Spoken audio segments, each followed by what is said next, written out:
Bonjour, bonjour à toutes et à tous. Je suis ravie de vous accueillir pour ce premier webinaire Grand Témoin que nous allons consacrer à la branche autonomie. Et vous êtes très précisément 498 personnes à vous être connectées. Donc, merci à vous pour votre ponctualité, pour votre intérêt pour cet événement.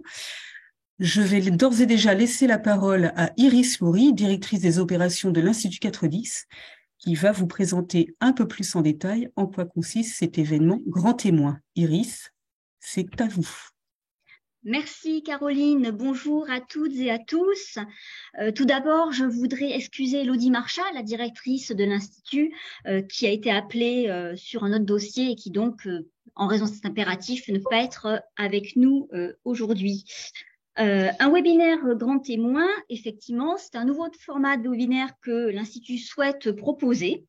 Il a vocation à donner une culture générale institutionnelle sur la sphère sociale et à permettre d'avoir des regards croisés entre grands témoins sur une thématique représentative des mutations de la protection sociale.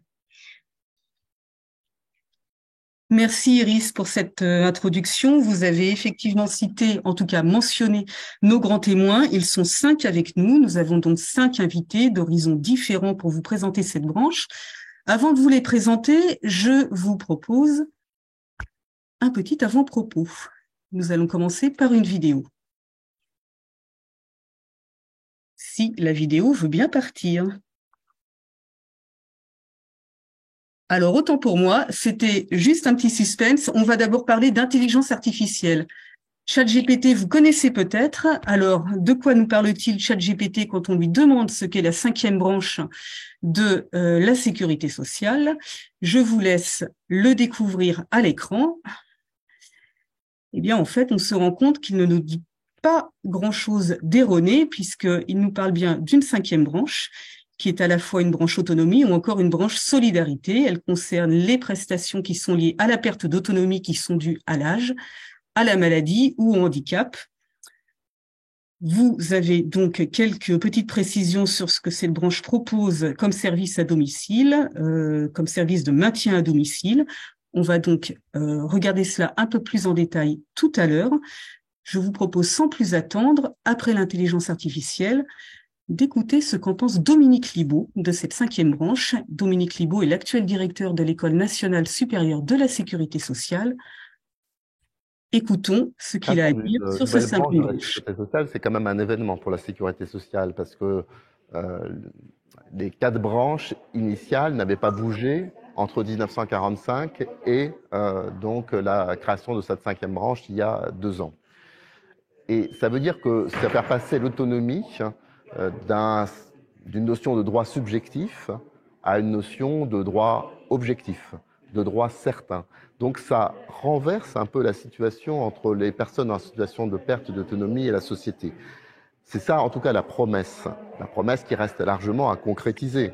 On est aujourd'hui dans un process. Pour l'instant, si on regarde sur un plan budgétaire et comptable, les choses sont simplement dessinées. Donc ça reste à mettre en place. Et à mettre en place, derrière, c'est une promesse de quoi? Pas simplement une promesse monétaire, pas simplement une promesse de compensation de perte d'autonomie, mais comment demain la société autorise les personnes dans cette situation à vivre leur vie, à continuer à vivre leur vie comme ils le souhaitent. C'est ça le vrai sujet, de vivre, si possible, avec les autres. C'est ça la promesse qui va demander de mettre en place des services de proximité, de construire à la fois une branche nationale, mais en relation à des services de proximité qui vont mobiliser l'État et les départements. Donc c'est une nouvelle étape de la vie de la sécurité sociale. Alors, pas mal de choses dans ces quelques propos de Dominique Libaud. Il a parlé de promesses de compensation financière, certes, mais aussi d'autorisation qui est donnée à des personnes en situation de handicap en particulier, autorisation à vivre leur vie. Alors, avant de creuser un peu plus avant le sujet, je vous propose un petit quiz. Vous-même, vous qui vous êtes connectés ici, vous êtes presque 500, nous vous proposons de répondre à 3 petites questions. La première s'affiche sous vos yeux. En 2060, quelle sera la part des Français âgés de plus de 60 ans dans la population totale? Vos résultats, vos réponses, en tout cas, s'affichent en direct. On voit qu'il y a une majorité d'entre vous qui a choisi la réponse 2, un Français sur 3. Je vous propose de découvrir ensemble la bonne réponse. La majorité a raison. Est-ce qu'elle aura raison pour la deuxième question de ce quiz? Je vous laisse découvrir l'énoncé de la question numéro 2. En quelle année la branche autonomie a-t-elle été créée? 3 réponses possibles, 1967, 2004, 2020. Nous avons une large majorité qui se dégage pour 2020. Est-ce que la majorité a raison ou pas? La bonne réponse va s'afficher. La majorité a toujours raison. 2020, c'est effectivement l'année de création de la branche autonomie. Et enfin, dernière question que je vous propose de découvrir. Quel est le montant consacré au soutien à l'autonomie par la 5e branche en 2022? 10 milliards d'euros, 35 milliards d'euros ou 50 milliards d'euros? De nouveau, une majorité se dégage, plus relative que précédemment, mais malgré tout, elle est nette. Vous êtes une majorité à avoir répondu 35 milliards d'euros. Avez-vous raison?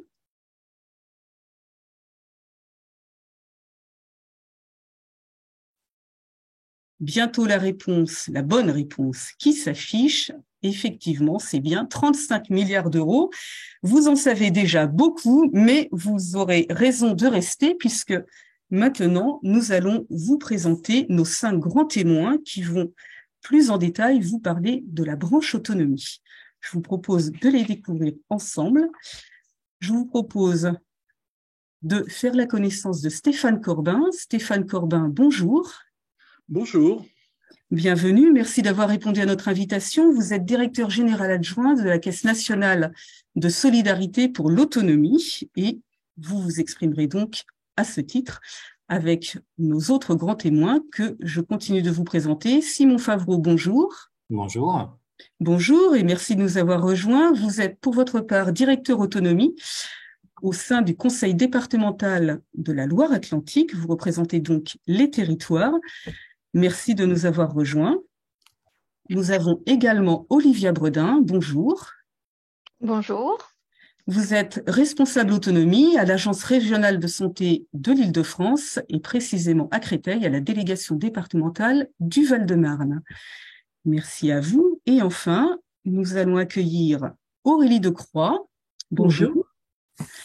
Vous êtes responsable du pôle établissement à la Caisse primaire d'assurance maladie de la Somme. Merci de nous avoir rejoints. Et enfin, notre dernier grand témoin, Maëlle Lartigot, bonjour. Bonjour. Merci de nous avoir rejoints. Vous êtes responsable de la relation et de l'écoute client, ainsi que de la communication et du marketing et des partenariats à la Caisse primaire d'assurance maladie du territoire de Belfort. Merci à vous 5 de nous avoir rejoints. Il ne me reste plus qu'à vous présenter l'équipe de l'Institut 410, grâce à laquelle ce webinaire n'aurait pas pu tout simplement se tenir. Iris Loury, que vous connaissez déjà, notre directrice des opérations. Hélène Devicher, conseillère relations clients, qui a en particulier dans son escarcelle le partenariat avec les caisses nationales de sécurité sociale. Marie Assaïn, notre collègue conseillère relations clients également, et qui sera la modératrice pour ce webinaire. Je précise dès maintenant que nous allons recueillir les questions du public. Vous pouvez les poser par le chat, par le fil de conversation de Zoom. Nous prévoirons 2 séquences de 5 minutes chacune pour répondre à vos questions. Alors, sans plus attendre, je vous propose de vous présenter le programme, le cadre général tout d'abord, pour vous planter le décor, de quoi allons-nous parler. Cette 5e branche, quels sont ses champs d'intervention? Ensuite, nous parlerons plus précisément des acteurs, qui fait quoi et avec qui. On parlera ensuite, bien sûr, du nerf de la guerre, puisque cette 5e branche, c'est bien sûr un financement, des financements ainsi que des prestations.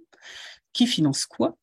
Et enfin, concrètement, cette branche autonomie, près de chez vous, c'est quoi? Quels services, quelles prestations, quels exemples dans vos territoires? Nos 5 grands témoins vont pouvoir nous en dire un petit peu plus. Alors, sans plus attendre, je passe la parole à Iris, si vous en êtes d'accord, pour présenter le cadre général. Merci Caroline. Alors effectivement, nous serons à plusieurs voix pour rappeler quelques éléments fondamentaux sur cette 5e branche.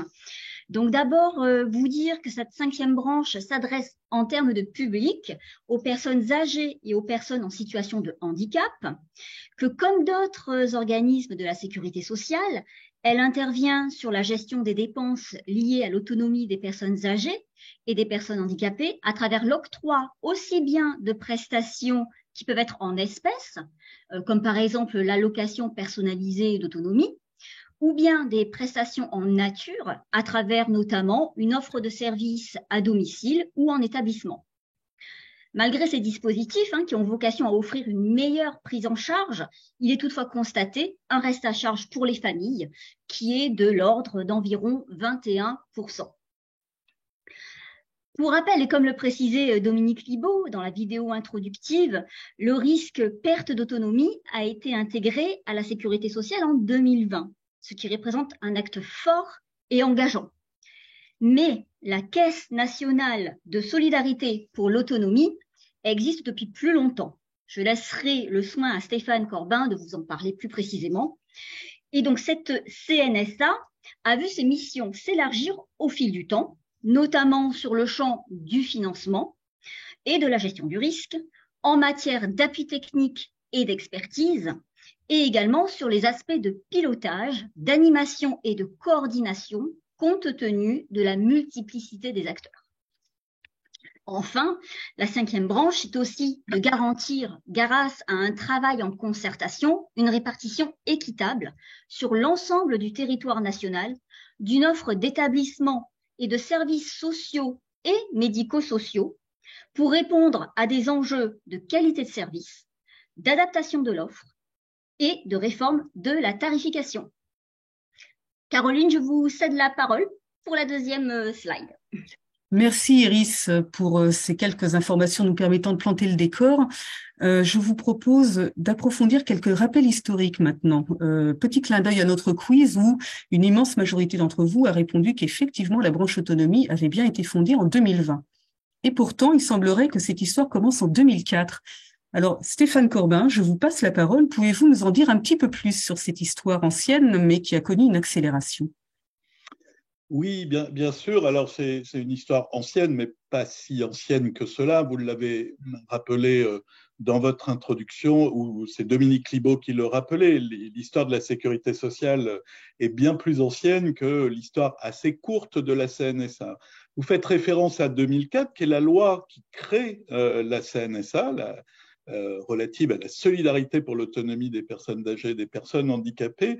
Mais le véritable élément déclencheur de cette histoire courte est survenu l'été d'avant, cette année-là, c'est-à-dire l'été 2003, avec la forte canicule qui a été un élément permettant de prendre conscience, je crois, de la nécessité de beaucoup plus accompagner les personnes âgées, notamment les personnes âgées les plus fragiles et les personnes âgées les plus isolées. Alors après, il y a 2 autres dates avant de revenir à 2020, mais encore une fois de courte histoire. C'est 2005, c'est très rapidement après la création, qui a vu les bases de la CNSA avec un financement, le fameux lundi de Pentecôte. Et en 2005, une loi très importante, la loi du 11 février pour l'égalité des droits et des chances des personnes en situation de handicap, qui amène une série à la fois de droits et de prestations, dont la prestation de compensation du handicap, mais surtout, elle crée les fameuses maisons départementales des personnes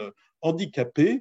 C'est MDPH dont la responsabilité a été donnée à la CNSA d'en assurer l'animation et, on va dire, l'appui technique. Et puis, autre loi fin 2015, celle du 28 décembre appelée loi SV, d'adaptation de la société au vieillissement. Et là, l'idée est surtout de se dire que pour prévenir le risque d'autonomie, comme ça a été dit à l'instant par Iris Loury, il était important à la fois de développer les prestations d'aide à domicile, c'est le sens de cette loi, mais aussi de développer la prévention du risque. Et cette loi du 28 décembre 2015 est une loi qui a beaucoup permis le développement de la prévention avec la création des conférences départementales des financeurs de la prévention de la perte d'autonomie. Et puis, mais là, dans le squeeze, tout le monde le savait, c'est la loi du 7 août 2020 qui crée cette cinquième branche. Là aussi, il est important pour vous de bien comprendre que cette création de la cinquième branche s'est faite aussi dans un contexte de crise, pas de canicule, même si l'été 2020 est un été très chaud, mais de crise sanitaire avec la crise de Covid, où là aussi, on a vu qu'il était important peut-être de mieux protéger, mais aussi de mieux considérer les personnes, notamment en EHPAD ou les personnes isolées. Et puis 2020, parce que la loi du 7 août ne permet pas en soi de créer finalement, enfin elle crée une branche, mais d'en créer la configuration exacte. Il faut faire référence aussi à la loi de financement de la sécurité sociale pour 2021 qui a été adoptée le 14 décembre 2020 et qui, dans ses dispositions, à la fois crée de nouvelles missions, on pourrait y revenir, pour la CNSA, missions complémentaires, des missions qu'on retrouve dans les autres branches de sécurité sociale, et crée également une nouvelle architecture financière. Ça a été, là aussi, vous avez très bien répondu au quiz avec les 35 milliards, et c'est aussi une nouvelle configuration financière très importante, puisque précédemment, pour aller très vite, précédemment, les ressources que possédait la CNSA, c'était à la fois de ce fameux journée de solidarité ou lundi de Pentecôte, et beaucoup des crédits de transfert de l'assurance maladie vers les politiques de l'autonomie et vers la CNSA, depuis les lois, on va dire, de 2020, eh bien, ce sont des moyens propres à la branche autonomie, ces fameux 35 milliards qui, d'ailleurs, ont tendance très fortement à progresser, puisque il y avait à la création de la branche un peu moins de 30 milliards, mais on pourra expliquer les raisons du développement de la dépense de la branche. Voilà en quelques dates l'histoire courte mais très riche de la Caisse nationale de solidarité pour l'autonomie et la création de la cinquième branche. Merci Stéphane Corbin pour ce rappel historique très riche, très intéressant. La première question qu'on a envie de vous poser et que je pose aux 4 invités qui vous accompagnent, une branche autonomie, pourquoi faire et en quoi cette création change-t-elle les choses pour les publics et pour les acteurs que l'on va présenter tout à l'heure? Là aussi, en quelques mots, pourquoi faire? Tout simplement, c'est de prendre conscience qu'entre aujourd'hui et 2030, et encore plus aujourd'hui et 2040, la population française va considérablement évoluer.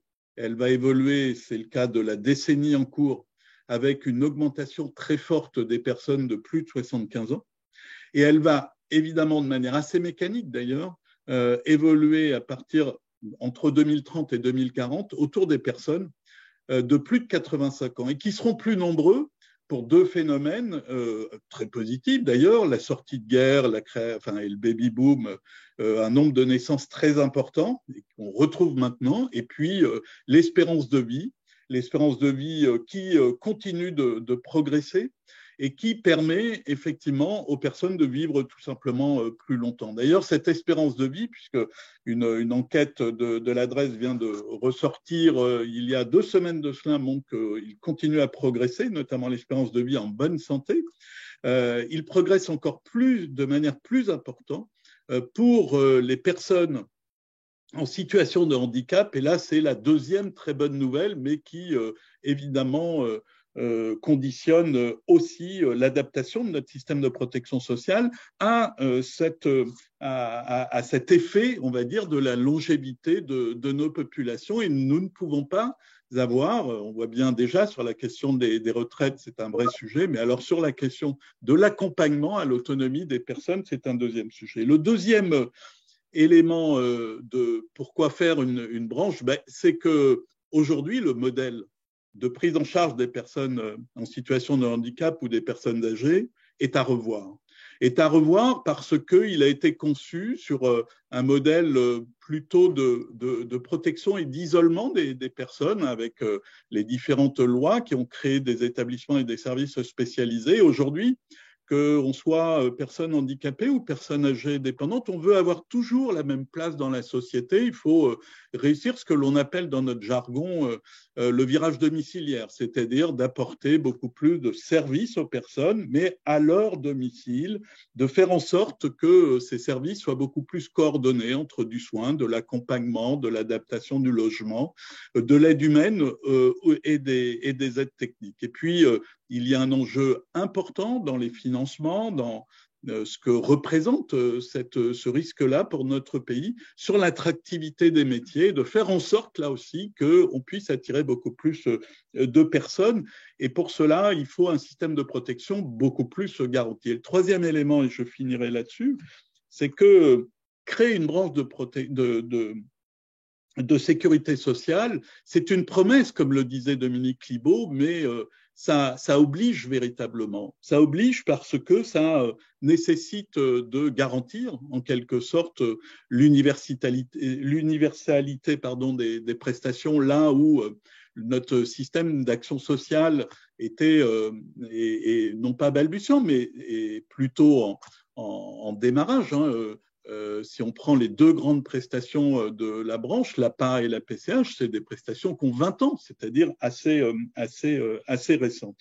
Et puis, c'est des enjeux de qualité de service ou c'est des enjeux également de transversalité entre les différentes politiques. Être branche de sécurité sociale, c'est aussi, finalement, de mettre sur le débat public, puisque tous les ans, au Parlement, est discuté par la loi de financement de la sécurité sociale, les orientations qui doivent être conduites pour les personnes d'aujourd'hui, mais aussi pour les personnes de demain qui, globalement, dans notre société, seront plus âgées et auront besoin de plus d'accompagnement et de plus d'inclusion. Voilà pourquoi on crée une branche aujourd'hui. Et il est presque trop tard pour faire face aux besoins de demain. C'est pour cela que nous devons y travailler collectivement. Merci Stéphane Corbin pour ces premiers éclairages. Alors, vous avez dit qu'il y avait un modèle de prise en charge à revoir afin de garantir à ces publics d'avoir toujours la même place dans la société. Donc, ça fait écho à ce que Dominique Libaud disait. Et vous pointiez notamment la nécessité de mieux coordonner les différents acteurs pour un meilleur accès aux soins, une meilleure adaptation au logement. Simon Favreau, du point de vue des territoires, du point de vue du vôtre en tout cas, le Conseil départemental de la Loire-Atlantique, quel est votre regard sur ce que change la création de cette cinquième branche par rapport à ce que vous pouviez connaître avant? Je remercie Stéphane Corbin d'avoir rappelé les éléments de motivation de la création de cette cinquième branche. On comprend effectivement le contexte qui nous amène à donner plus d'ambition à la fois aux politiques nationales et par effet levier aux politiques dans les territoires. Maintenant, en soi, effectivement, ce que ça implique, la création de cette cinquième branche, si je reprends les propos de Monsieur Le Serre, qui était intervenu en novembre auprès des ARS des départements, c'est un événement soit considérable, soit anodin en soi, puisqu'il n'est pas suffisant, en fait, en tout cas du point de vue d'un département, c'est une brique essentielle, nécessaire à la mobilisation collective sur les enjeux qu'exposait Stéphane Corbin. Néanmoins, on est effectivement au démarrage de ces travaux-là, on est dans la promesse exposée en introduction, et finalement, pour dire ce que ça implique, ce que ça pourrait impliquer pour un département, il faut repartir de ce qui fait enjeu pour un département dans le champ des politiques de l'autonomie. Il y a trois grands enjeux et à voir si demain, la cinquième branche pourrait apporter des réponses à ces enjeux. L'enjeu d'un département, c'est un enjeu de construire une politique publique. Nous sommes une collectivité territoriale présidée par des élus dans le cadre d'une démocratie locale. Du coup, le département construit une vision politique, une vision programmatique de sa politique en direction des personnes en situation de handicap et des personnes âgées sur des stratégies à 5 ans. Ça, cet exercice-là, nous savons bien le faire au niveau local. Nous avons de l'expertise, de l'antériorité sur ces questions-là. Et ce qu'on a besoin avec la cinquième branche, c'est qu'on ait le même exercice prospectif qui soit fait dans le cadre d'un grand débat national pour qu'on ait aussi des orientations claires au-delà des éléments de contexte et de la mise en route des acteurs, mais qu'on ait une vision politique. Alors ça, j'enfonce des portes ouvertes en disant ça, puisque voilà, beaucoup d'acteurs se sont exprimés sur le sujet, mais ce que demande le département de Loire-Atlantique aujourd'hui, moi en tant que professionnel, et puis au-delà les élus pour lesquels du coup nous travaillons au quotidien, c'est d'avoir des orientations voilà, pluriannuelles, une vision de ce que nous voulons construire ensemble. Et je note que de toute façon, la CNSA partage, en tout cas le conseil de la CNSA partage ce point de vue, puisque une récente motion de janvier allait dans ce sens et appelait à une grande loi autonomie en l'occurrence. Après, l'autre élément, le deuxième point pour un département, ce que ça peut changer, c'est par rapport aux enjeux budgétaires. Effectivement, pour construire une vision, pour la mettre en œuvre, il faut des financements. Ce dont nous avons besoin et ce que pourrait apporter une cinquième branche, c'est une vision programmatique. Stéphane Corbin parlait des débats que l'on va avoir chaque année dans les lois de financement de la sécurité sociale. C'est extrêmement important, effectivement, mais au-delà de ça, pour construire une politique publique et répondre à des enjeux de moyen terme, il faut qu'on puisse tendre vers une programmation aussi des financements. Et la difficulté aujourd'hui que l'on a, c'est effectivement de pouvoir être dans des mises en œuvre annualisées d'orientation nationale, alors qu'au niveau local, nous essayons de tendre vers une vision pluriannuelle de ce qu'il faut construire. Donc, il y a quelque chose à accorder de ce point de vue-là, mais que pourrait apporter la cinquième branche.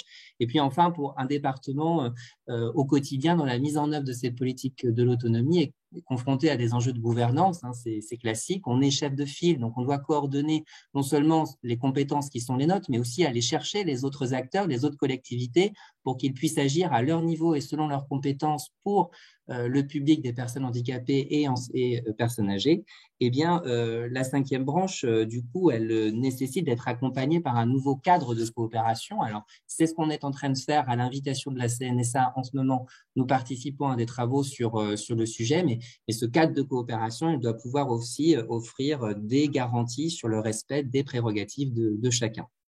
Merci Simon Favreau, je vous remercie pour ces différents enjeux que vous nous avez bien pointés.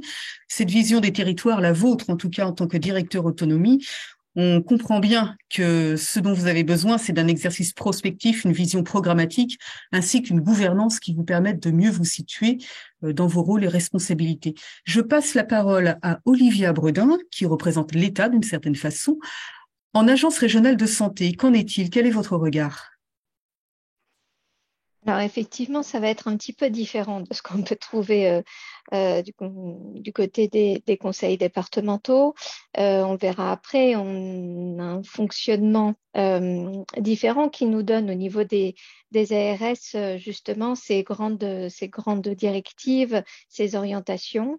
Il se trouve que chez nous, au niveau de l'Île-de-France, donc il faut aussi replacer un petit peu dans le contexte, puisqu'on est notamment la première région économique de France. On est composé de 8 départements, 1276 communes, et on accueille une population de 12 millions d'habitants, donc avec une densité très forte. Et on a une collaboration avec les conseils départementaux justement pour tout ce qui est orientation. une orientation des politiques qui est décidée, mais on verra par la suite, notamment au niveau de notre gouvernance. Et vous avez parlé effectivement de mobilisation collective. C'est exactement ce que nous faisons au quotidien sur l'autonomie, puisque on parle effectivement de meilleure prise en charge, d'accompagnement, que ce soit pour la population âgée ou pour la population en situation de handicap, et avec des développements en fait de structures sur notre région. On parle de plus de 2000 structures, ce qu'on appelle vulgairement PAPH. Donc voilà, sur les deux types de populations que nous accueillons, qui est à peu près comment dirais-je, divisé en deux entre 1000 établissements pour personnes âgées et structures, puisqu'effectivement, on part du virage domiciliaire, et c'est un des axes, on en discutera, de développement très fort au niveau des ARS, mais notamment au niveau de la région, avec de gros développements sur ce point-là, et des transformations qui sont en cours sur les deux champs. Il faut aussi ajouter, je pense, pour que tout le monde comprenne bien, que sur les établissements que nous accompagnons, nous sommes pour un certain nombre en compétences communes avec les conseils départementaux, ce qui voilà, nous pousse aussi à travailler les uns avec les autres, que ce soit en matière d'orientation, alors pas forcément politique, mais en tout cas d'accompagnement des personnes, et d'orientation budgétaire, puisque nous travaillons avec les conseils départementaux. Merci Olivia Bredin pour ce regard Agence régionale de santé, ARS. Donc je développe les sigles que certaines personnes dans notre public ne comprennent pas nécessairement. Je passe la parole à Aurélie Decroix pour la Caisse primaire d'assurance maladie de la Somme. Aurélie, en quelques mots, pouvez-vous nous dire finalement quelles sont les interactions de l'assurance maladie avec certains champs de cette 5e branche? En quelques mots. Oui, la 5e branche et l'assurance maladie partagent les mêmes bénéficiaires. Donc la 5e branche sur la partie autonomie et l'assurance maladie sur la partie soins. Donc la création pour nous de la 5e branche, c'est aussi reconnaître la fragilité de ces populations, de ces publics qui sont également les nôtres, et puis également répondre à des besoins spécifiques et adaptés à la situation de chacun. Merci Aurélie Decroix pour cette synthèse, pour ma part parfaite en tout cas, des missions historiques de l'assurance maladie. Je vous propose maintenant de détailler un petit peu plus le rôle des acteurs. Vous voyez déjà au travers de ces regards croisés un petit peu le qui fait quoi. Maintenant, je vous propose de le détailler un tout petit peu plus. Donc, nous allons nous attacher à la Caisse nationale pour la solidarité et l'autonomie, qui représente d'une certaine façon la sécurité sociale. Donc, Stéphane Corbin aura l'occasion de revenir sur les différentes missions. Il y en a 7 précisément qui sont celles de cette CNSA. On insistera aussi sur la gouvernance originale, par différence avec la gouvernance des autres branches de la sécurité sociale, des autres branches historiques. Une convention d'objectifs et de gestion qui est toute récente. Elle est signée pour la période conventionnelle de 2022-2023. Elle est d'une certaine façon fondatrice de cette branche autonomie qui reste encore en devenir. Et puis, Simon Favreau l'a déjà un petit peu évoqué, un cadre de coopération avec les conseils départementaux et les agences régionales de santé. Les territoires, les conseils départementaux, Simon Favreau en a un petit peu parlé, effectivement. Ce sont les conseils départementaux qui sont les chefs de file en matière d'action sociale à destination des personnes âgées et de leurs aidants. Et puis, un rôle très fort de soutien à l'inclusion et à la citoyenneté des personnes en situation de handicap. Et enfin, l'État, les agences régionales de santé, 2 missions, historiquement, piloter la politique de santé publique et réguler l'offre de soins avec des mécanismes et des instances de concertation.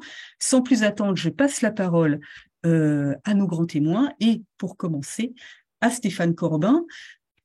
Comment faire branche avec tous ces acteurs qui se connaissaient déjà plus ou moins par le passé avant la création de cette branche, mais désormais, faire branche, ça veut dire quoi? la question est complexe, mais qui a été en grande partie dit lors des introductions que nous avons pu avoir les uns les autres. C'est-à-dire que d'une manière un peu générale, en tous les cas, faire branche et de faire en sorte que l'ensemble, et surtout faire branche autonomie, puisque l'idée de l'autonomie est une idée très large, d'une certaine manière. Les parlementaires, au moment du débat sur la loi, ont beaucoup insisté sur le fait que la question du soutien à l'autonomie devait se faire de manière multiforme, devait être garantie, quel que soit le lieu où on habite, dans des établissements spécialisés, en grande partie mis en place, comme ça a été dit par la collègue de l'ARS, mais aussi des départements. Mais le soutien à l'autonomie, c'est aussi faire en sorte qu'il y ait une bonne articulation entre notre système de santé, représenté aujourd'hui par la CPAM, et puis l'ensemble des autres services, c'est-à-dire de faire en sorte, dans notre jargon, nous parlons de parcours sans couture, c'est-à-dire de faire en sorte que pour des personnes les plus fragiles, c'est-à-dire ceux qui ont le plus de chances de rencontrer notre système de santé, eh bien, tous ces passages puissent permettre des retours au domicile, de retour dans les établissements bien organisés. Donc, c'est avant tout faire branche, c'est garantir bien sûr la qualité des services proposés qui sont multiformes. Mais pour ce qui est du jeu de l'organisation de la branche, et c'est un des sujets qui évidemment nous préoccupe beaucoup, enfin nous préoccupe dans le bon sens du terme, c'est que les présents à ce webinaire sont pour beaucoup issus de la sécurité sociale, où l'organisation est une organisation entre une caisse nationale et des caisses locales. La particularité, il y en a d'autres, je pourrais y revenir après, vous y avez fait référence sur la gouvernance, mais la particularité, et nous pensons que ça peut être une force, c'est d'articuler, non pas une caisse nationale et une caisse locale, mais d'articuler une caisse nationale et des collectivités locales en charge des politiques de solidarité, dont la politique de l'autonomie, Simon l'a bien précisé. La compétence du département, et heureusement pour elle, ce n'est pas seulement de mettre en œuvre des décisions qui seraient prises au niveau de la CNSA. Et donc, c'est de bien articuler ce niveau national et ce niveau territorial. Et puis, pour ce qui est du lien aussi avec les ARS, eh bien, c'est cette bonne articulation. Et là aussi, on a créé des agences régionales de santé, non pas pour qu'ils soient que des courroies de transmission du niveau national, c'est aussi une articulation de politiques publiques, dont les politiques de santé et les politiques médico-sociales ou de prévention. Donc, ces trois acteurs doivent faire branche par ce que l'on a créé en 2022, c'est-à-dire créé sur un cadre contractuel, et qui est le nouveau cadre de coopération de la branche autonomie, qui reste quelque chose finalement d'assez informel, mais qui, je pense, peut être très fructueux pour les acteurs. C'est quoi en réalité? C'est de faire en sorte que dans chaque territoire, il puisse y avoir une organisation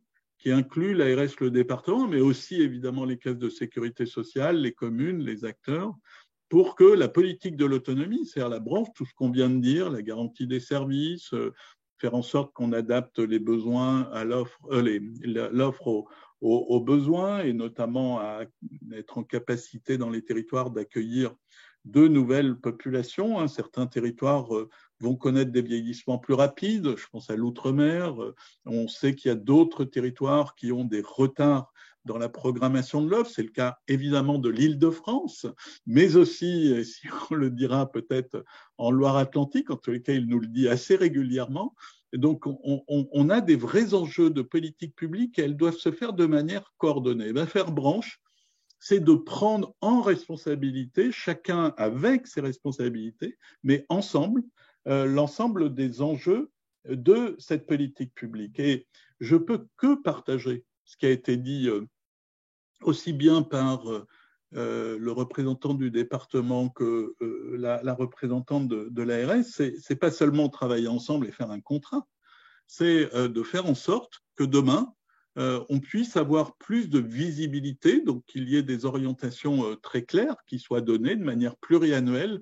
Et Caroline, vous avez fait référence à la COG qui vient d'être signée entre l'État et la CNSA. C'est 2022-2026. On a des orientations très claires, pluriannuelles, et que l'on puisse mieux partager ces orientations pluriannuelles, que ce soit sur la prévention, par exemple, où on a une trajectoire financière qui est définie, que ce soit sur l'attractivité des métiers, j'insistais là-dessus, et on voit bien que les ARS et les départements ont à jouer ensemble sur ce registre-là, ou que ce soit sur ce qu'on appelle la transformation de l'offre. En gros, c'est de faire en sorte que l'offre soit plus adaptée aux besoins de la population, et pour cela, c'est des enjeux structurels importants, et qui ne peuvent pas se décider que par une institution la plupart du temps, et surtout qui ne peuvent pas se décider de manière très conjoncturelle. Donc, c'est ça les gros enjeux pour la CNSA, les ARS et les départements. En tous les cas, ce sont les nôtres, et avec un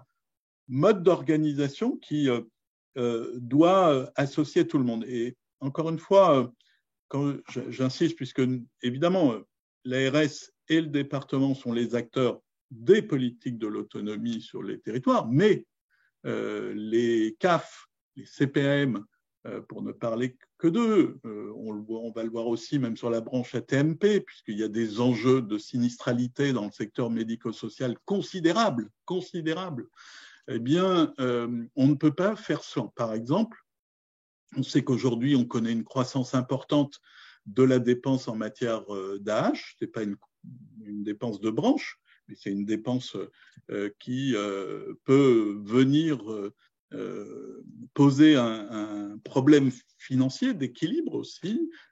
C'est un sujet où on voit bien qu'à la fois l'État, les MDPH, donc les départements, les CAF, tout le monde est potentiellement concerné par cela. Donc voilà, et je finirai là-dessus, mais je voudrais répondre aux questions s'il y en a, c'est de faire en sorte que dans une organisation originale, mais elle n'est pas originale pour être originale, elle l'est aussi au regard de la spécificité, vous m'avez demandé d'insister sur la spécificité de cette branche, eh bien, cette branche, elle a la spécificité de ce qu'elle couvre. Et couvrir le soutien à l'autonomie, c'est évidemment, je ne dirais pas plus complexe, mais plus poliforme que de soutenir, par exemple, la maladie qui est complexe, je l'entends bien, mais dont on définit plus facilement la structure du risque.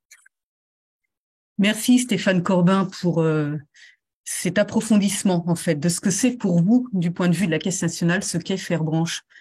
Du point de vue de Simon Favreau pour le département de la Loire-Atlantique et du point de vue d'Olivia Bredin pour l'Agence régionale de santé pour l'Île-de-France, puisque Stéphane Corbin vous a mentionné, qu'en pensez-vous? Faire Branche pour vous? Faire branche, effectivement, hein, l'idée derrière a été très bien exposée, c'est s'articuler autour d'enjeux communs et pouvoir voilà, se donner un cap ensemble. Après, moi je pense que la priorité à court terme, je l'ai dit, mais je le redis, c'est moins de faire branche que de prendre racine. Prendre racine, c'est savoir d'où l'on part et ce que l'on veut faire ensemble, et ensuite on se met d'accord sur voilà.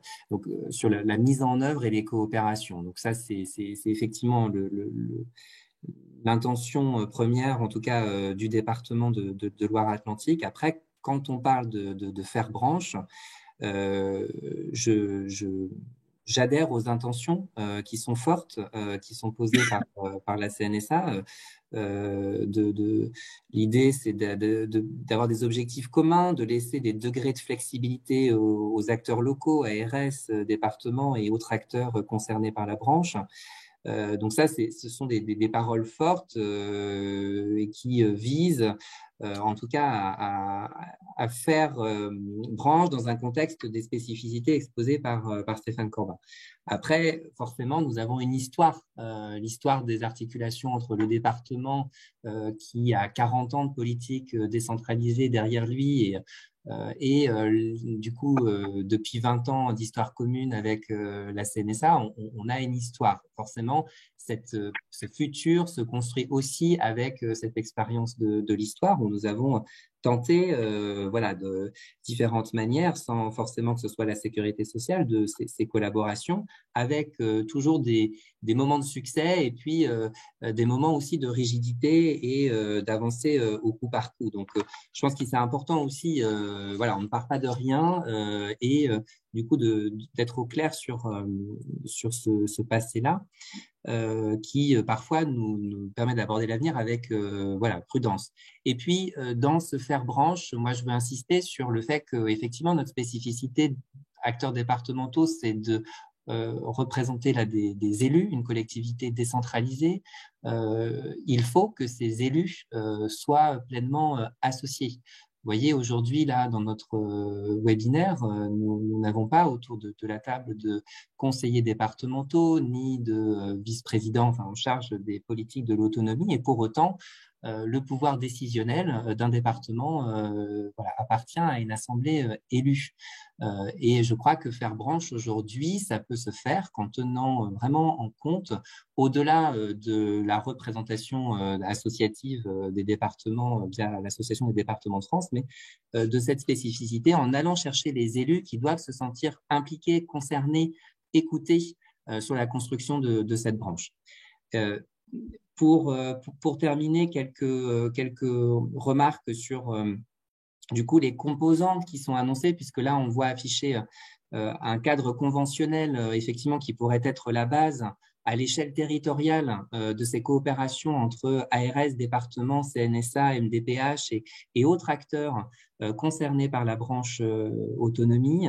Oui, effectivement, à condition qu'on ait une réelle capacité de négociation à l'échelle locale, de prise en compte de nos enjeux locaux et de prise en compte des enjeux nationaux. Voilà, les deux doivent être pris en compte de manière équitable.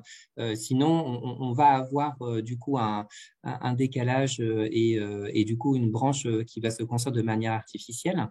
Et puis, merci Simon Favreau. Permettez-moi de vous interrompre. D'accord, ok. Parce que j'entends bien qu'effectivement, nous n'avons pas d'élus autour de cette table virtuelle, mais j'entends aussi que d'une certaine façon, cette branche sera faite par des tiers et qu'elle dépendra des bonnes articulations entre les uns et les autres. Alors, Olivia Bredin, du côté de l'Agence régionale de santé, en quelques mots, quel est votre regard ?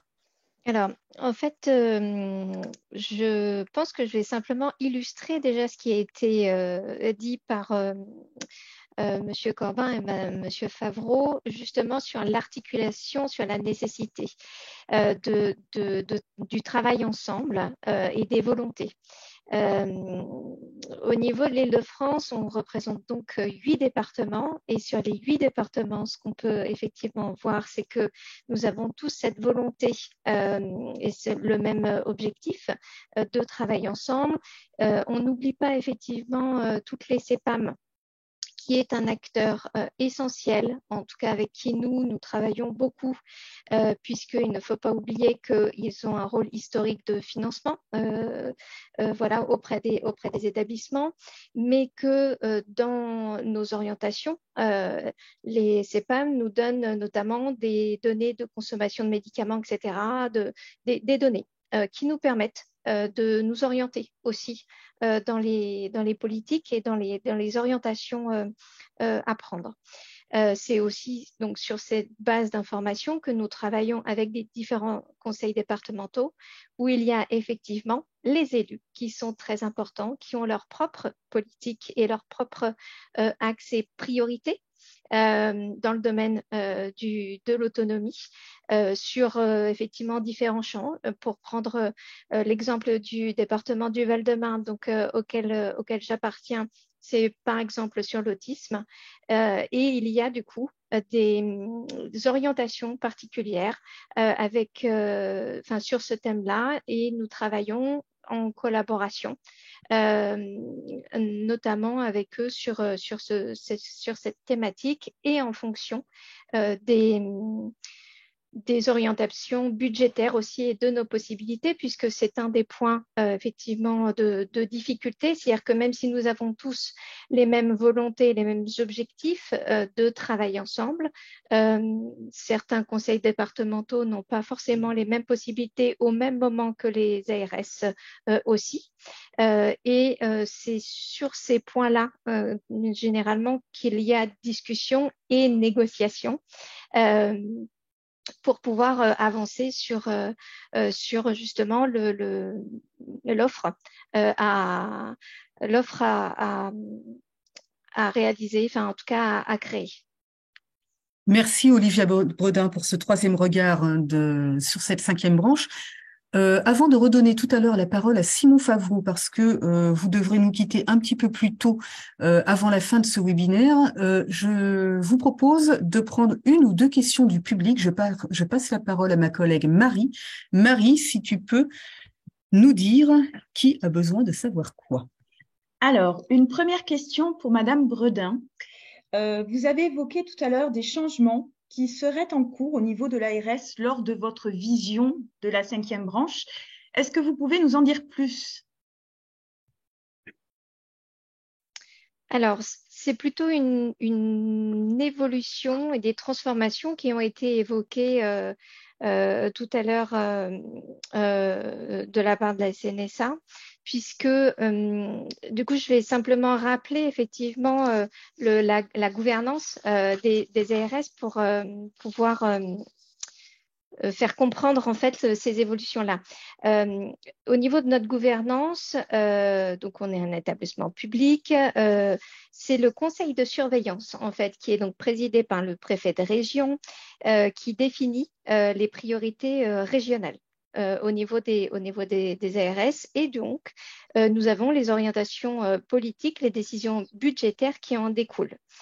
C'est le conseil de surveillance, donc qui se réunit 3 fois par an, travaille en concertation avec la conférence régionale de la santé et de l'autonomie, qui élabore donc les orientations politiques régionales. On travaille du coup en concertation aussi avec une commission, les 2 commissions de coordination des politiques publiques de santé et avec les conférences de territoire de santé, ce qu'on appelle les CTS. C'est par cet ensemble en fait de concertation et par les budgets qui nous sont alloués que les transformations et les évolutions de l'offre notamment, sont décidées et se font du coup au fur et à mesure du temps.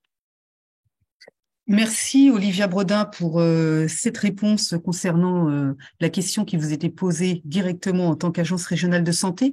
Je vous propose de passer tout de suite la parole à Simon Favreau. Simon, est-ce que vous pouvez nous dire un petit peu plus concrètement quelques illustrations, tout simplement, des actions réalisées dans votre département sur le champ du soutien à l'autonomie?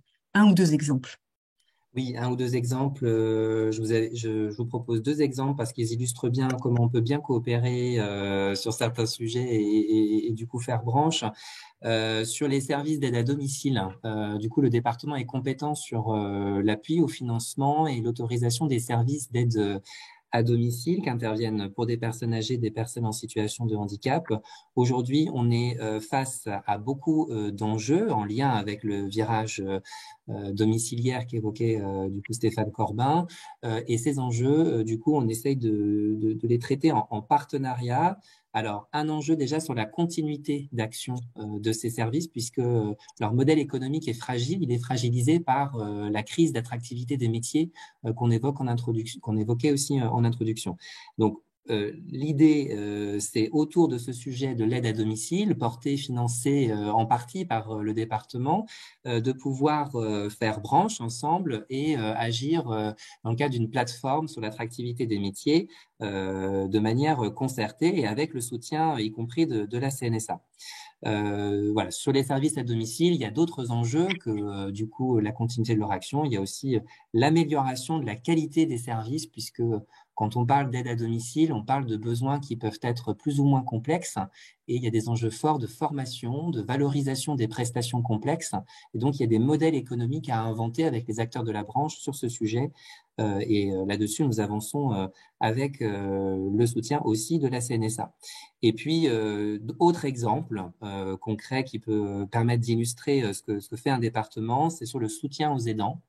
Le soutien aux aidants qui, du coup, occupe au quotidien une place essentielle, notamment en ce moment où nous sommes dans une crise de recrutement et donc des services, qu'ils soient médico-sociaux ou services à domicile, qui interviennent parfois moins souvent qu'il ne le faudrait.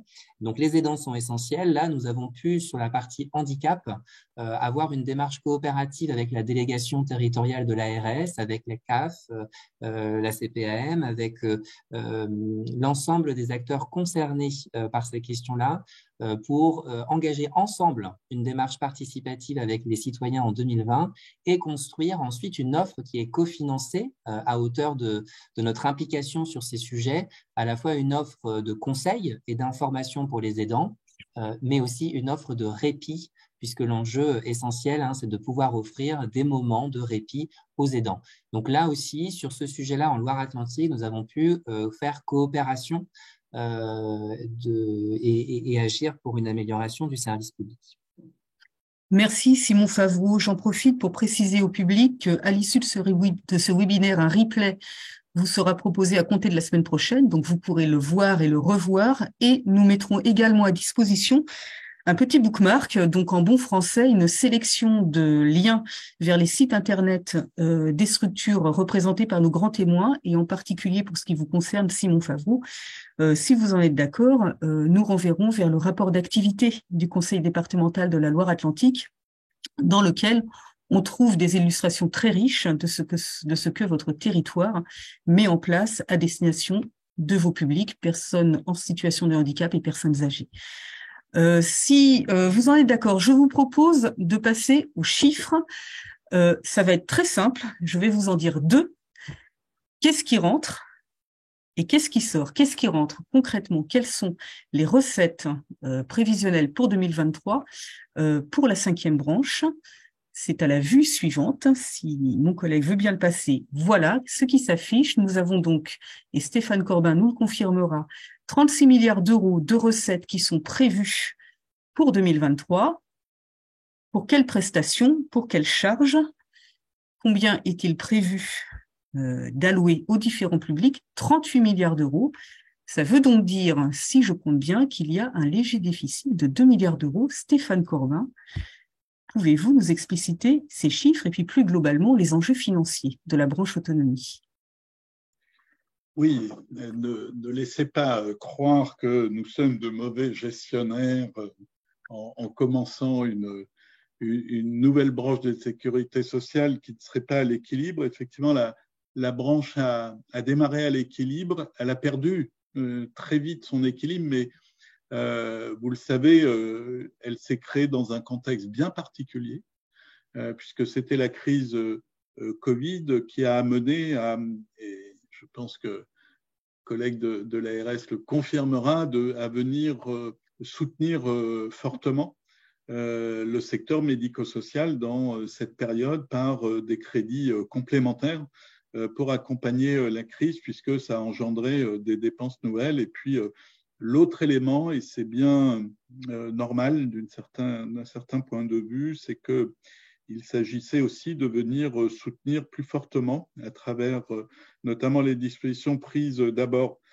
dans le cadre du Ségur de la santé et puis ensuite dans le cadre de la conférence des métiers présidée par le Premier ministre de l'époque, Jean Castex, les salaires des professionnels. Et donc, on a notamment lié à cela créé un petit déséquilibre. Alors, Vous voyez, c'est des sommes qui sont relativement considérables pour ne pas noyer les uns et les autres dans les chiffres. Dire qu'en matière de recettes, on a un panier de recettes qui est assez simple puisque c'est une part de CSG, 1,93% aujourd'hui des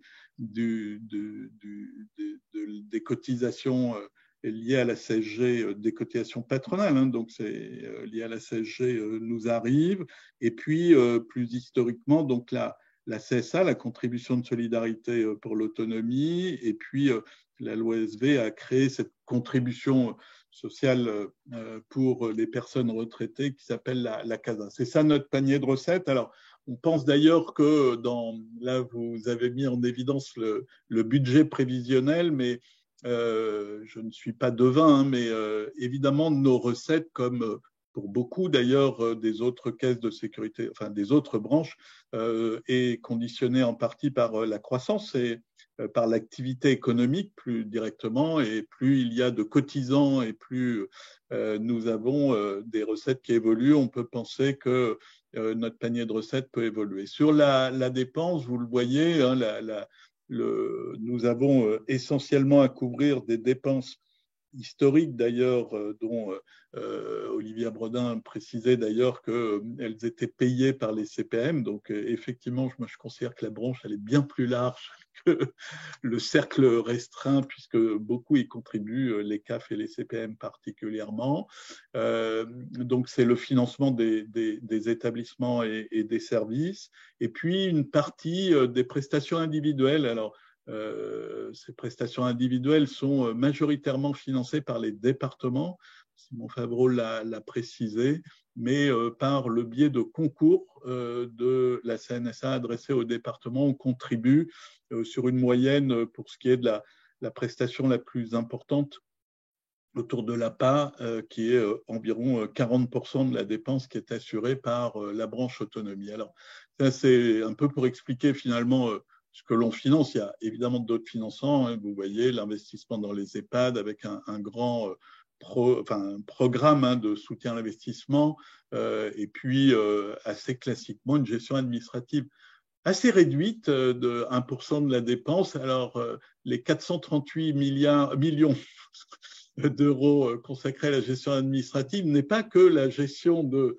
la CNSA. Nous sommes plutôt une petite équipe, mais ça vient aussi couvrir les concours que nous adressons au MDPH et donc le financement des MDPH qui, sur les parce qu'il y a deux volets de financement, avoisine à peu près 180 millions d'euros. Ça, c'est la situation actuelle, et nous avons évidemment à tenir compte, je n'ai pas détaillé tout à l'heure les 7 missions de la nouvelle branche, mais qui sont assez traditionnelles des missions d'une branche de sécurité sociale, dont celle de veiller à l'équilibre financier de la branche et surtout de faire des propositions pour la garantir. Ce que nous savons, c'est que nous allons avoir un accroissement considérable de la dépense et que celle-ci, elle devra être accompagnée. Alors, pour employer des termes économistes, on va avoir des effets volume et des effets prix. Les effets volume, c'est l'augmentation de la population à accompagner, c'est assez évident du fait de la structure démographique de notre pays et puis de l'allongement de la vie. Et puis les effets prix, c'est ce qu'on évoquait, c'est l'augmentation des salaires qui est nécessaire si on veut vraiment avoir des professionnels en face. Et nous avons, dans certains cas, connu des sous-financements. Simon Favreau évoquait la responsabilité qui était celle des départements sur le domicile, et on voit bien que les services ont longtemps été peut-être sous-financés au regard des missions qu'ils allaient opérer. Donc, il faut qu'on accompagne aussi ces évolutions-là. Donc, tout ça va créer des besoins de financement relativement importants. Le Conseil de la CNSA a commencé à travailler sur des chiffrages. qui n'était pas très scientifique, mais qui annonçait sur les deux champs, personnes âgées, personnes handicapées, un besoin de 20 milliards à horizon de 2030. Donc, vous voyez, c'est considérable. Ça ne veut pas dire que c'est 20 milliards par la branche autonomie. Hein, mais... Et puis, Dominique Libault lui-même, dans son rapport, qui maintenant commence à dater, mais un rapport important, évoquait sur le champ de l'âge 10 milliards. Donc, il y a des besoins de financement. Et enfin, vous dire qu'il y a au moins des prévisions de recettes qui sont prévues, puisque dans la loi du 7 août 2020 qui crée la branche, il y a une disposition qui permet à la branche autonomie de récupérer 0,15 points de CSG à horizon 2024. C'est-à-dire dans le prochain budget de la CNSA, il y aura 0,15 points de CSG supplémentaire. Alors vous dites, tout le monde est là, puisque tout le monde connaît la valeur du point CSG, mais 0,15 points, c'est important. Enfin, la prévision de recettes, c'est 0,15 points de masse salariale, en fait, hein, du pays. Eh bien, c'est environ, aujourd'hui, entre 2,5 milliards et 3 milliards. Donc ça sera des moyens supplémentaires, mais vous le voyez, on est déjà en prévision, en tous les cas budgétaires, en déficit. Donc, il y aura des arbitrages à opérer, des arbitrages aussi entre l'équilibre de la branche et puis la nécessité d'apporter des premières réponses avec des grands sujets qui sont en cours, puisqu'on devrait avoir d'ici la fin du mois d'avril une conférence nationale du handicap présidée par le président de la République qui devrait peut-être annoncer des mesures nouvelles dans le champ du handicap. Je crois qu'Olivia Bredin suivra ça avec attention, puisqu'il y a beaucoup d'attentes sur l'Île-de-France. Et puis, elle le confirme, mais moi aussi, en fait, je suis un peu intéressé. Et puis, dans le champ des personnes âgées, il y a à la fois une proposition de loi qui est en cours, qui sera en cours d'instruction au Parlement. Et puis, il y a aussi dans le cadre du Conseil national de la refondation, un Conseil national de la refondation sur le bien vieillir. Il y aura peut-être là aussi des annonces. Voilà, j'en dis pas plus, mais vous voyez qu'on est une jeune branche et qui tout de suite, alors évidemment pour les vieux de la vieille ici présents de l'assurance maladie, vous allez dire qu'on vous fait rire avec nos 2 milliards de déficit, mais c'est l'équilibre d'une branche. C'est toujours quelque chose de très difficile et en ce qui nous concerne, les prévisions de ce point de vue-là sont évidemment complexes. Merci Stéphane Corbin pour votre premier regard sur les conditions de l'équilibre financier de cette jeune branche. Je laisse la parole à nos autres grands témoins. Que pensez-vous justement des déterminants de cet équilibre financier ? Avec une première bonne nouvelle, comme l'a évoqué Stéphane Corbin, des ressources CSG supplémentaires à venir. Olivia Bredin ou Simon Favreau? Merci. Moi, je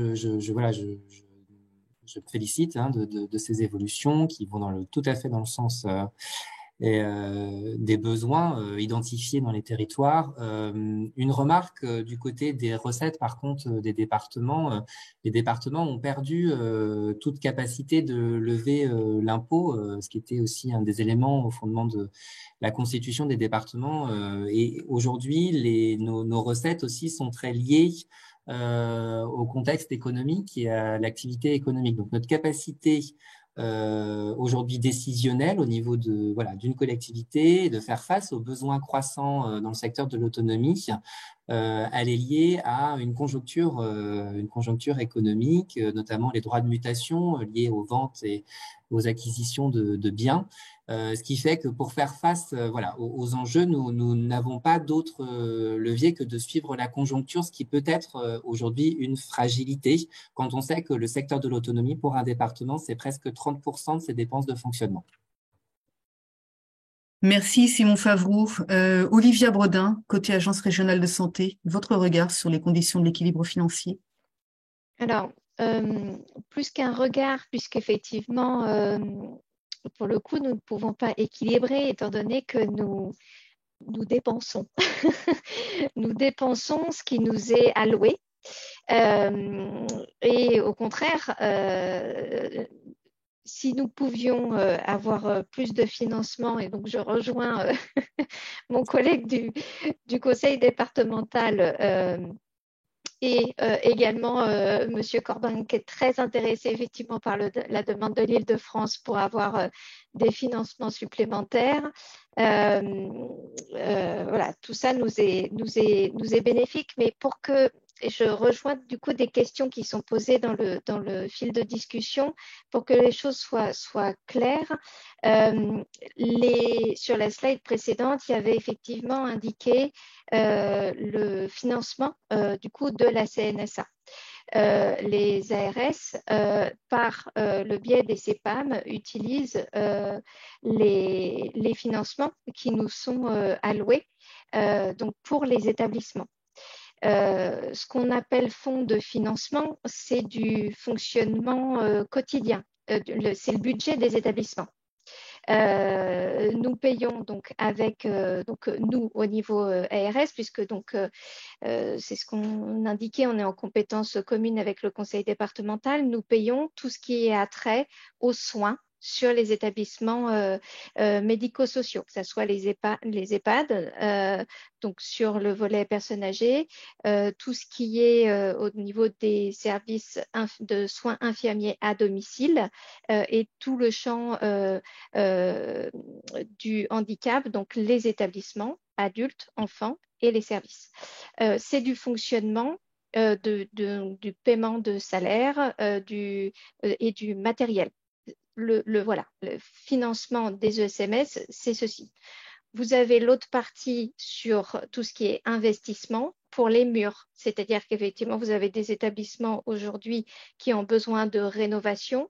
Ça fait partie de ce volet-là. La difficulté, et du coup je reviens à la question principale, c'est de pouvoir équilibrer l'ensemble et ça fait partie du coup des orientations globales qui sont pensées au niveau régional de façon à ce qu'on trouve cet équilibre entre les financements que nous avons et puis les besoins qui nous seront montés de la part de tous les établissements. Merci Olivia Bredin. Je sais, Simon Favreau, que vous devrez bientôt souscrire à une autre contrainte. Merci pour votre participation et merci également de nous avoir transmis la vidéo qui va suivre. Bonne continuation et n'hésitez pas à répondre présent à de prochaines invitations que nous pourrions lancer. Merci à vous. Au revoir. Au revoir. Je vous propose maintenant de visionner une petite vidéo d'1 minute et demie environ pour concrétiser ce qu'on est en train de vous dire depuis maintenant un peu plus d'1 heure.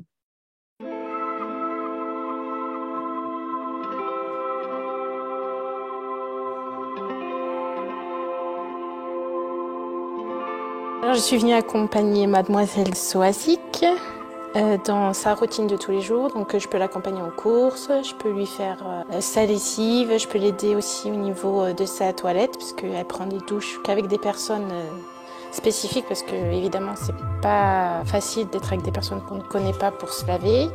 Je peux t'aider aussi à sortir quand tu vas pas bien. En fait, j'ai une chance unique parce que j'ai quand même tous les jours des accompagnements. Quand je reçois mon planning, c'est moi qui dis aujourd'hui je peux faire ça, demain je fais ça. C'est vrai que j'aime beaucoup sortir. Quoi qu'on dise, nous avons besoin de communiquer, de rien. Je pense que l'un ne va pas sans l'autre. Quand on va chez des gens avec qui on s'entend bien, notre travail, on le sent pas en fait, on fait ça spontanément. Mais non.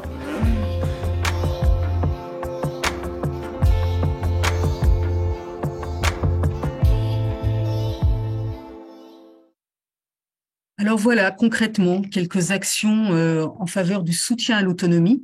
Une vidéo transmise par Simon Favreau. Donc concrètement, en Loire-Atlantique, quelle forme ça prend?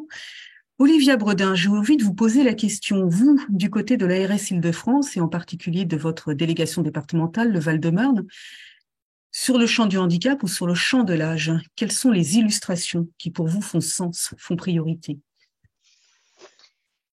Alors, la question est large puisque nous avons effectivement beaucoup de choses sur lesquelles nous travaillons.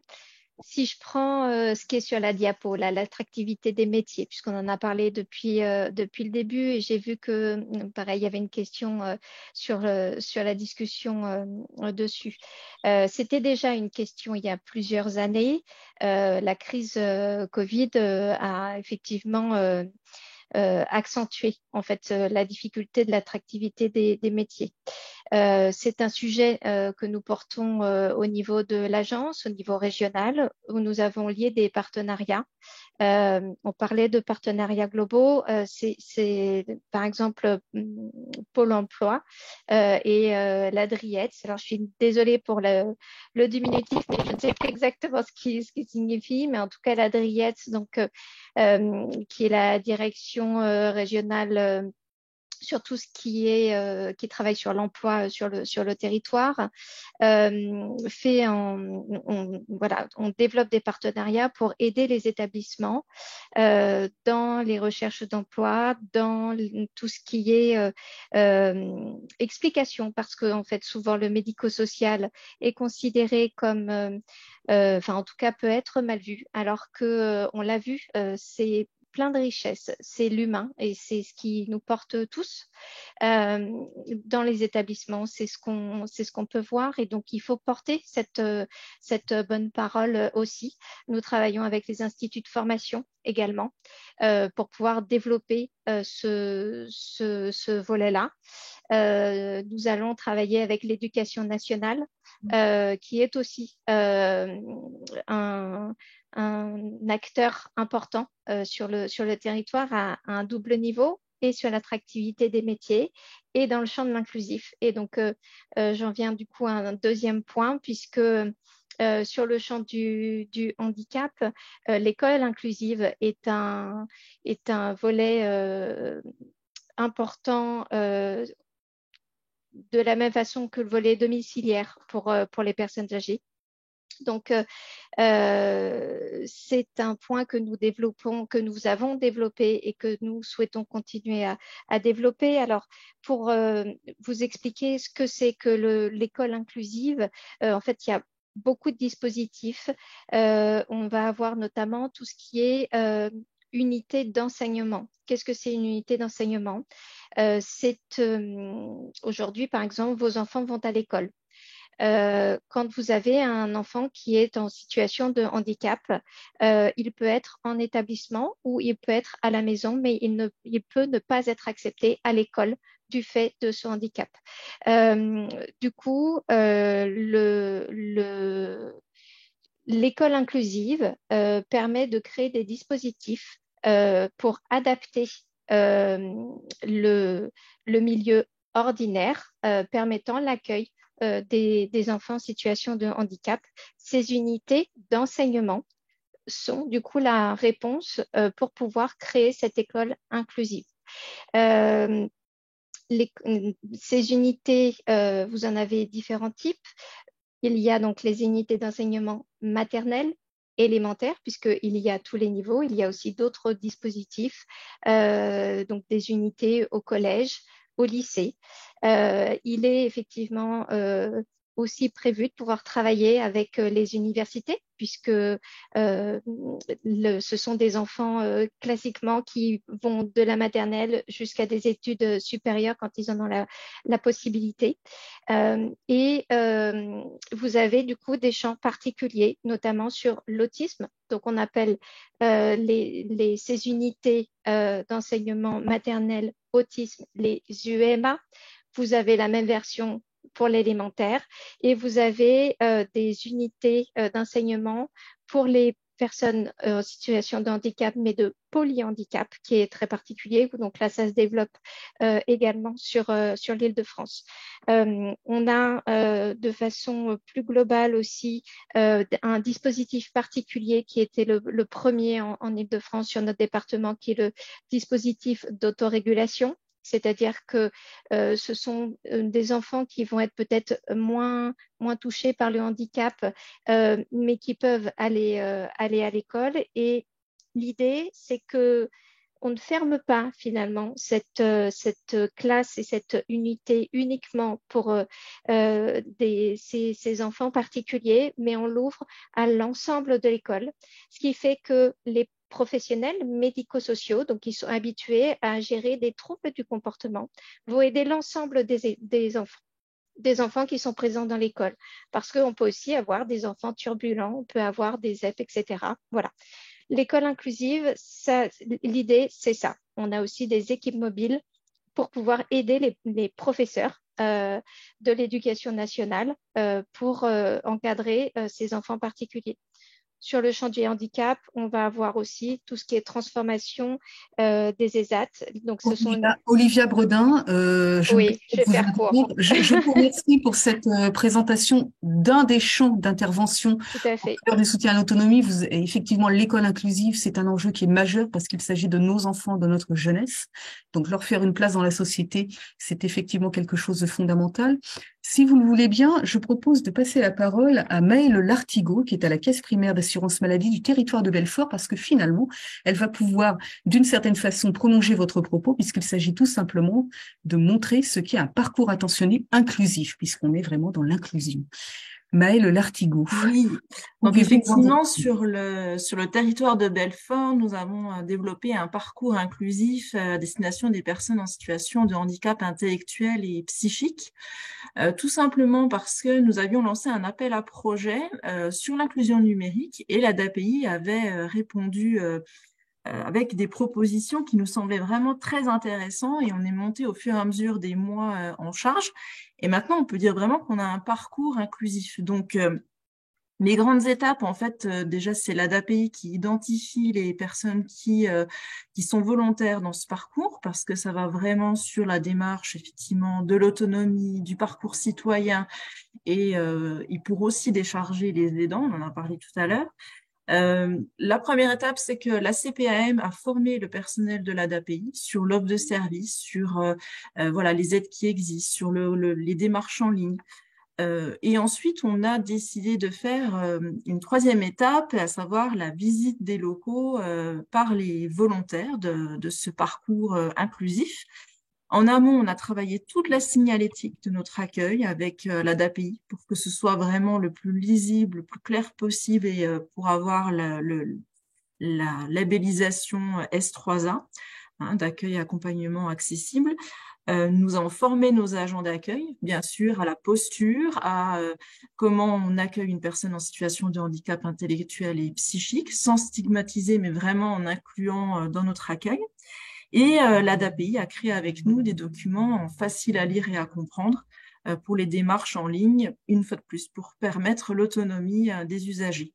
Donc, quand ils viennent au sein de notre accueil, on leur présente comment ils vont être accueillis, comment les espaces libre-service et l'espace rendez-vous. On les fait aller sur les téléservices, ils échangent avec nos agents, ils utilisent des documents faciles à lire et à comprendre. Le but étant que la fois prochaine, ils pourront faire d'une manière autonome ou en tout cas, ça sera très lisible pour eux comment ils seront accueillis comme un assuré lambda. Et on aura vraiment tout fait pour qu'il soit autonome, il n'ait pas besoin de solliciter son aidant ou la structure pour faire des démarches en ligne. Il sait que nous, on a tous les circuits pour les personnes qui sont à l'aise ou pas avec le numérique et puis ils ont connaissance de leurs droits. C'est vrai que l'enjeu pour côté CPAM, pour les personnes en perte d'autonomie, là, on fait vraiment des actions, voilà, en fonction aussi, on a aussi des parcours pour les seniors, mais là, je vais pas le développer maintenant, mais c'est vraiment lutter contre le renoncement aux droits et aux soins. Donc, on travaille avec des acteurs locaux, avec les MDPH, avec l'ARS, bien entendu, avec les conseils départementaux. Le but, voilà, c'est de faire de la synergie parce qu'effectivement, on est au cœur du terrain. Merci Maëlle Lartigot. C'est vrai que pour vous, le gros enjeu, c'était un enjeu d'accès aux soins pour ces personnes qui sont déjà en risque de relégation d'une certaine façon sociale. Donc, effectivement, le deuxième risque, et ce se rajoute, c'est celui du renoncement aux soins. Je passe la parole à ma collègue Hélène Devicher qui va nous présenter un autre exemple de partenariat entre la Caisse nationale de solidarité pour l'autonomie et puis notre Institut 410. Hélène, je t'en prie. Oui, merci Caroline. Pour illustrer ce nouveau partenariat, actuellement, nous travaillons avec la CNSA pour les accompagner dans la mise en place d'une formation en faveur des évaluateurs. Alors, qui sont ces évaluateurs? Ce sont des personnels qui sont dans les MDPH, qui sont dans les conseils départementaux, qui sont dans d'autres collectivités et qui traitent des dossiers d'évaluation, que ce soit dans le champ du handicap ou de la perte d'autonomie. Et pour lesquels la CNSA souhaite réussir à harmoniser les pratiques au niveau national. Et donc, ils font confiance à l'Institut pour mettre en place cette formation. On a identifié donc avec eux 3 grands enjeux qui sont transmettre des connaissances tout en s'inscrivant dans le partage d'expériences, qui est un élément très important dans le parcours de formation proposé, favoriser un esprit de communauté et donc d'échange et animer cette communauté d'évaluateurs et créer un parcours adapté, engageant et homogène, quel que soit le périmètre d'intervention ou la situation géographique des évaluateurs.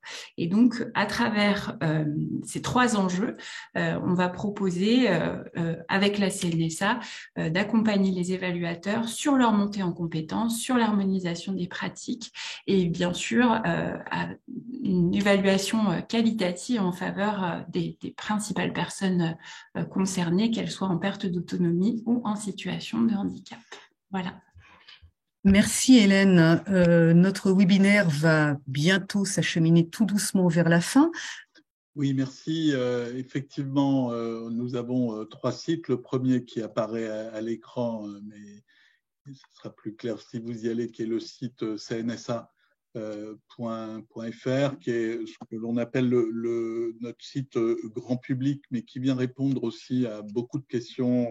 On a fait une enquête, c'est beaucoup de professionnels qui l'utilisent, donc peut-être vous d'ailleurs, beaucoup de questions et de réponses aux questions que vous posez dans le chat pourront trouver un début de réponse sur ce site.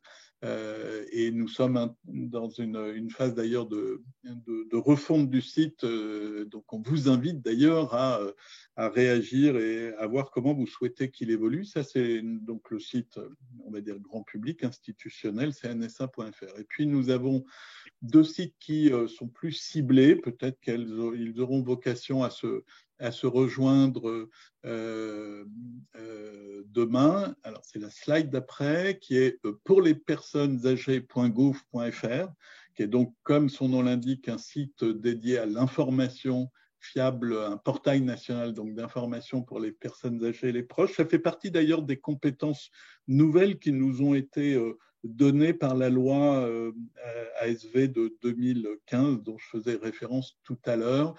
Sur ce site, on trouve pareil, beaucoup d'informations très, très fiables sur les prestations. Et il y a un élément qui est beaucoup utilisé, qui est le simulateur de reste à charge et de localisation des établissements dans le champ des personnes âgées, principalement les EHPAD.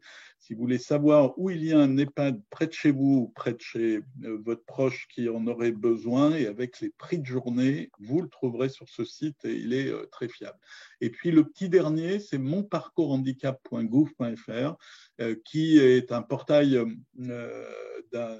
d'information et de services destiné au parcours des personnes en situation de handicap, avec, alors il est encore en devenir, puisque ça a été dit d'ailleurs par les uns et les autres, le handicap et l'accompagnement des personnes, c'est plus complexe. Il y a des questions d'emploi, de formation, de scolarisation, d'accès aux droits, d'accessibilité. Donc, il se construit par briques successives, dont la première brique était une brique sur la recherche d'emploi, enfin sur l'emploi. Il se fait en partenariat avec la Caisse des dépôts, l'AGFIP et puis l'ensemble des partenaires qui concourent et vous permet là aussi d'avoir beaucoup d'informations. Donc, voilà, n'hésitez pas à aller sur ces 3 sites, chacun ayant leur spécificité et leur intérêt, qui permet d'en savoir plus sur une branche en construction et dont je comprends parfaitement qu'il y a encore besoin d'en savoir plus, notamment les financements croisés, comme vous l'avez mis dans le chat. On pourra vous expliquer tout ça à l'avenir. Merci Stéphane Corbin pour ce topo sur toutes les sources d'informations auxquelles tout un chacun peut avoir accès. Il ne me reste plus qu'à inviter notre public à scanner le QR code qui s'affiche. Sinon, il est disponible également dans le fil de discussion. Pourquoi? Parce que votre avis est très important pour nous. C'est la première fois que nous organisons ce genre de webinaire. Comme annoncé tout à l'heure, nous pourrons répondre à vos questions lors du replay. Nous vous les mettrons ces réponses par écrit. Et puis, il ne me reste plus qu'à remercier nos 5 grands témoins. Donc, Stéphane Corbin, merci à vous pour avoir accepté de participer à cet événement et de nous avoir incarné d'une certaine façon votre caisse nationale. Merci à Simon Favreau qui n'est plus là pour nous entendre, mais nous l'avons remercié tout à l'heure. Merci également à Olivia Bredin, représentante de l'Agence régionale de santé d'Île-de-France, ainsi que nos 2 représentantes de l'assurance maladie, Maëlle Lartigot pour la CEPAM du territoire de Belfort et Aurélie Decroix pour la CEPAM de la Somme. Et merci bien entendu à mes collègues qui ont préparé ce webinaire avec moi.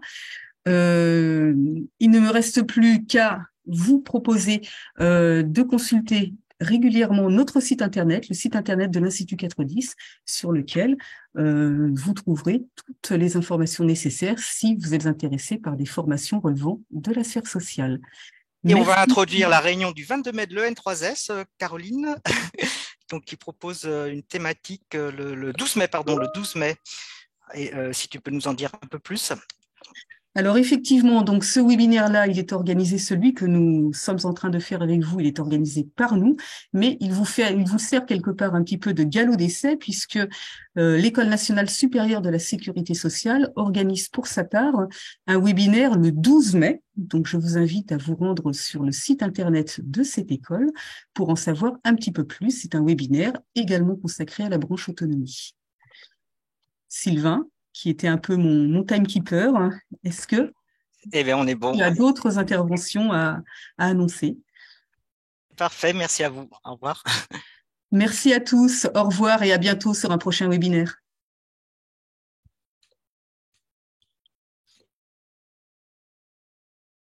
Retrouvez l'ensemble des replays sur la chaîne YouTube de l'Institut 410 et suivez-nous sur LinkedIn.